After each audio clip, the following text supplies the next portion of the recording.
welcome to my thoughts while standing in the queue.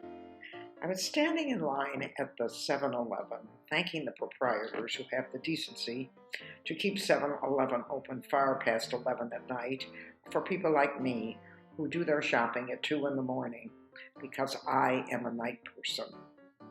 Turns out that I'm not alone. I always thought that I was the only one who stayed up till 3 or 4 in the morning and made all my decisions after midnight. I now discover that there is a whole group of people who do their shopping and do their major activities after midnight, just like I do. For example, swingers like to make love, go to dances, buy drinks, and make decisions well after midnight. And tired, worn out, new mothers and fathers stay up till 2 in the morning when the baby finally goes to sleep to do their shopping. I hate to leave you, but I really must say good night, sweetheart. They order little snuggies and teddy bears, and they order drinks that will keep them awake, and they order sex toys they'll never use because the two of them are so tired they just don't have the energy at 2, 3, and 4 in the morning. I know what that is like.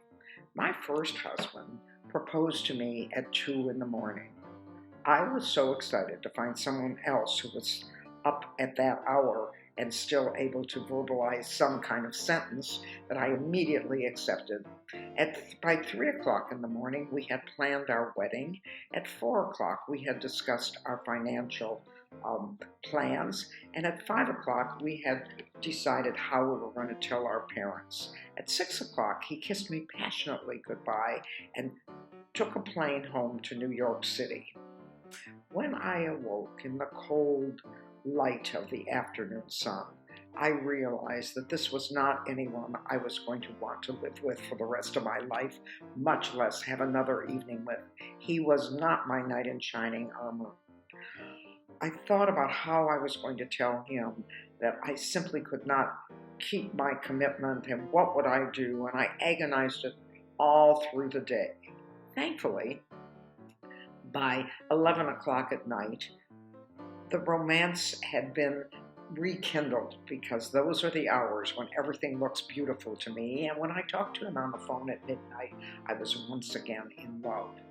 I never realized that most of my time would be spent in the hours from noon until 9 o'clock at night, facing a man I did not love until after midnight, and then as the year went on, I didn't love at all, no matter how late it got. Now I realize that there's a certain romance and excitement when the stars twinkle and the moon is shining in the sky.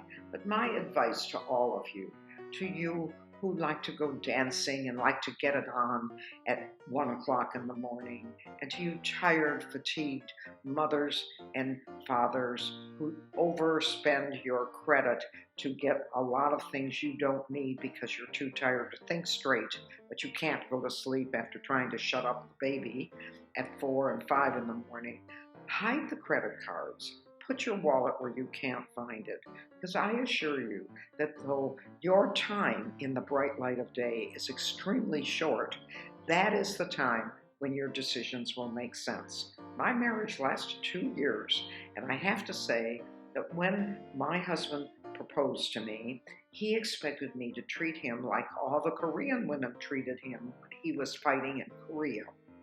He wanted me to bake him dinner, iron his shirts, and give him happy endings. As it turned out, after 2 years of struggling with my nighttime love and daytime reality, he was the one that gave me the happy ending. He left. And thank you so much for joining me for my thoughts while standing in the queue.